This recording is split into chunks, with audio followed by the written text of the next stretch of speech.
Hi guys, welcome to relatively easy. आज CAT LRDI में हम डाटा इंटरप्रिटेशन का एक क्वेश्चन करेंगे। तो आओ देख लेते हैं सीधा कि क्वेश्चन क्या है। The following table gives the percentage distribution of run scored bye 4 cricketers in the first 5 matches of their career.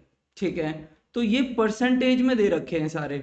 एक सेकेंड, ये सारे परसेंटेज में दे रखे हैं। तो हम इनके टोटल रन्स को कुछ मान लेते हैं। Total runs in the 5 matches,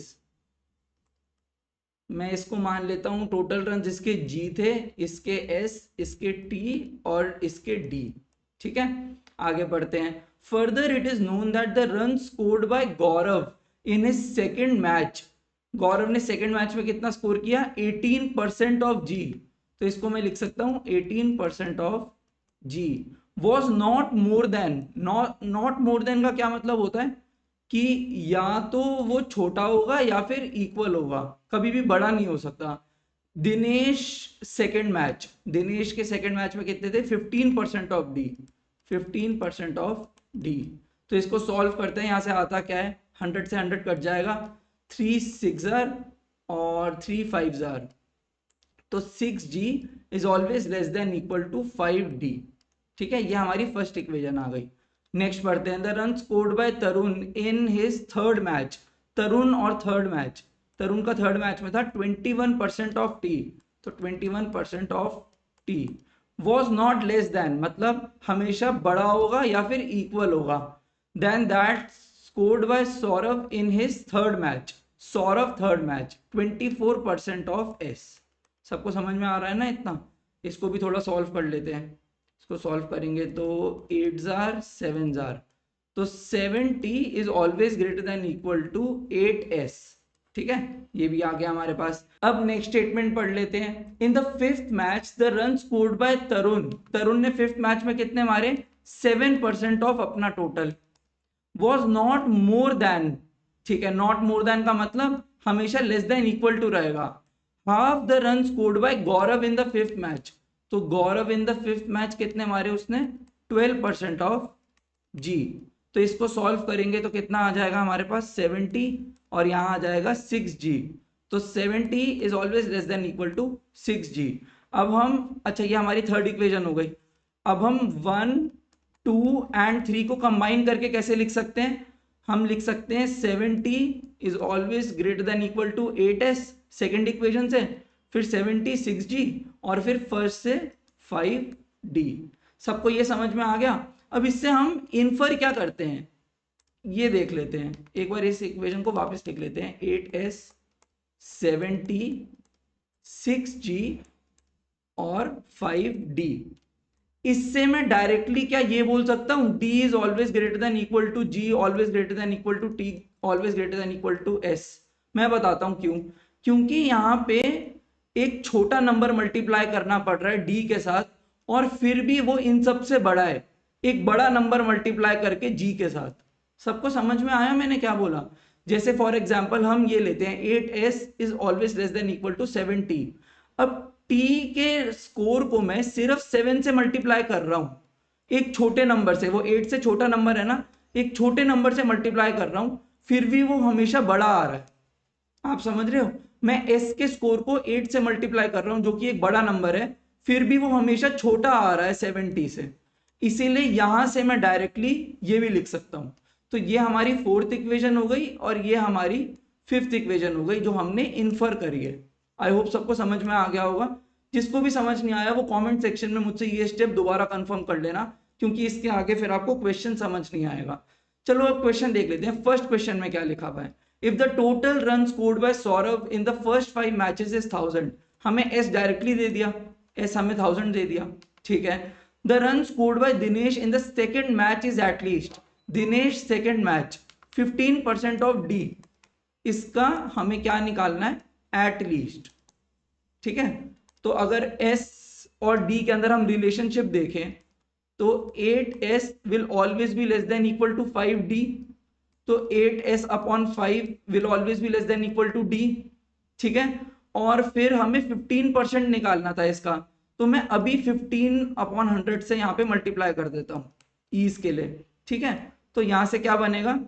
8s/5। अच्छा, s की जगह मैं 1000 डाल दूं ना, s की जगह 1000 डाल देता हूं अकॉर्डिंग टू क्वेश्चन, ये क्वेश्चन में गिवन था, इंटू 15%, ठीक है, will always be less than equal to 15% of D.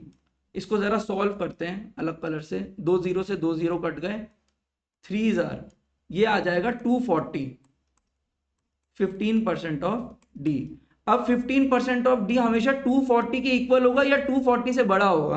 अब देख लेते हैं इसकी नंबर लाइन हम कैसे बनाएंगे। इसकी नंबर लाइन बनाने के लिए एक सेकेंड, इसकी नंबर लाइन बनाने के लिए हम क्या सोचेंगे, ये मैं 15% ऑफ डी की नंबर लाइन बना रहा हूं यहाँ पे, कि वो 240 के इक्वल होगा या हमेशा उससे बड़ा होगा।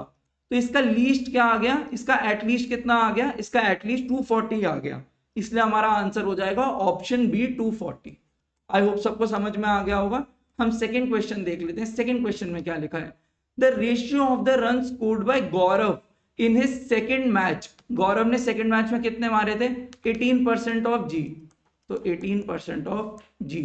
रेशियो पूछा है to the run scored by Saurabh in the third match. Saurabh ने थर्ड मैच में कितने मारे, 24% ऑफ एस, 24% ऑफ एस। ये रेशियो बताना है कि ये रेशियो कितना, ठीक है। अब जी और एस में अकॉर्डिंग टू इक्वेशन 4 हमारा क्या रिलेशन था, 8s will always be less than equal to 6g। तो g अपॉन एस कितना आ रहा है हमारा, g अपॉन एस हमारा आ रहा है 8/6, जिसका मतलब होता है 4/3, ठीक है। अब हम यहाँ पे थोड़ा सा सॉल्व कर लेते हैं, 100 से 100 कट गया, 18g अपॉन एस और नीचे 24 आएगा, इज इक्वल टू कितना आएगा, g अपॉन एस कितना था, g अपॉन एस 4/3 था, और इसको ढंग से लिख लेते हैं, 4/3 less than equal to g upon S. तो अगर मैं इसके अंदर, अगर मैं इस चीज के अंदर 18 इंटू 24 मल्टीप्लाई करता हूँ, क्योंकि मुझे ये निकालना है ना इसका रेशियो कितना होगा, तो मैं एक तरफ ये बनाना चाहता हूं, मैं राइट हैंड साइड में ये बनाना चाहता हूं, तो मैंने इंटू 18/24 कर दिया, तो यहां से आएगा 4/3 into 18/24 always less than equal to 18/24 G by S.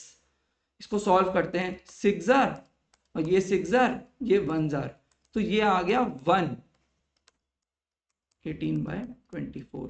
तो हमारा आंसर हो जाएगा ऑप्शन बी 1, क्योंकि हमें क्या पूछा था, हमें एट लीस्ट पूछा था, तो इसका रेशियो हमेशा 1 या 1 से बड़ा रहेगा। आप इसकी नंबर लाइन बना लेना, इसका रेशियो हमेशा 1 या 1 से बड़ा रहेगा, तो इसका एटलीस्ट का आंसर कितना आ जाएगा, इसका एटलीस्ट का आंसर 1 ही आ जाएगा। अब देख लेते हैं थर्ड क्वेश्चन में क्या लिखा हुआ है। अब तो ये सेट सबको बहुत ही सिंपल लग रहा होगा।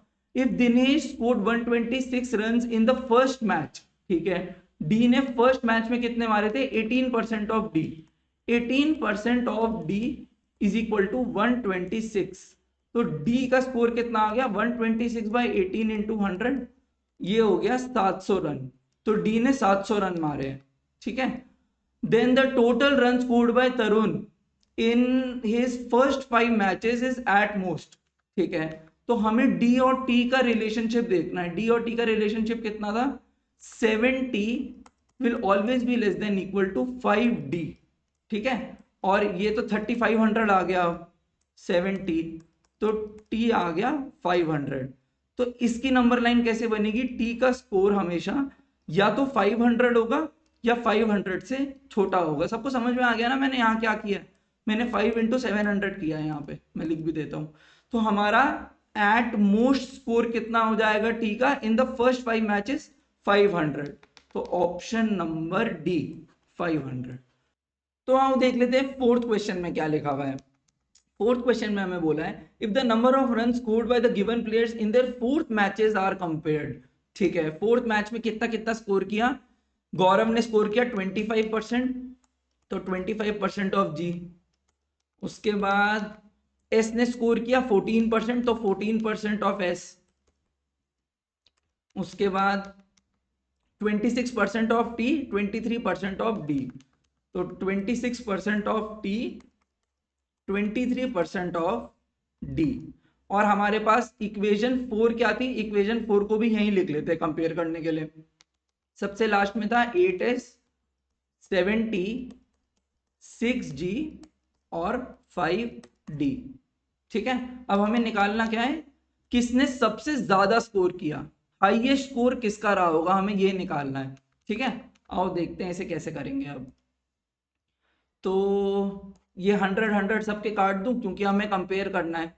एस का यहाँ पे सबसे कम कोफिशिएंट है और एस का स्कोर भी सबसे कम था। हमने इक्वेशन 5 से इन्फर किया था, हमने क्या इन्फर किया था कि क्योंकि ये कोफिशिएंट्स कम हो रहे हैं इसलिए सबसे ज्यादा स्कोर की सीरीज ऐसी रही होगी।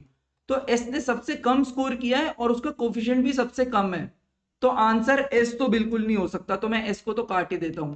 सबको रीजन समझ में आ गया, मैंने एस को काटा क्यों है। ठीक है, आगे चलते हैं। अब यहाँ पे थोड़ा एनालाइज करते हैं 6G और 5D। मैं ये वाला रिलेशनशिप अभी उठा रहा हूं। ठीक है, यहाँ पे D अपॉन जी कितना आएगा, D अपॉन जी आ जाएगा 6/5 जो कि होता है 1.2। तो D बाई जी, इसका मतलब D is always greater than equal to 1.2 times of G। ठीक है, अब क्योंकि यहाँ पे 23D दे रखा है तो मैं इसको 23 से मल्टीप्लाई कर देता हूं देखने के लिए कि 23D will always be greater than equal to 23 into 12 करते हैं तो 6372 27.5G। इसका मतलब 23D हमेशा 27.6G से बड़ा होगा, तो वो 25G से भी तो बड़ा हो जाएगा, वो 25G से भी बड़ा हो जाएगा। समझ रहे हो आप मैंने क्या बोला, किसी को डाउट तो नहीं है ना इस चीज में। मैंने इस रिलेशनशिप से ये निकाला और फिर इंटू 23 कर दिया देखने के लिए। सिमिलरली आप जब D और T का रिलेशनशिप भी निकालोगे तो 23D सबसे बड़ा आएगा, इसलिए हमारा आंसर क्या हो जाएगा, हमारा आंसर हो जाएगा ऑप्शन डी, दिनेश। तो आई होप सबको ये सेट अच्छा लगा होगा। हम मिलेंगे LRDI के कोई और सेट में। Thank you.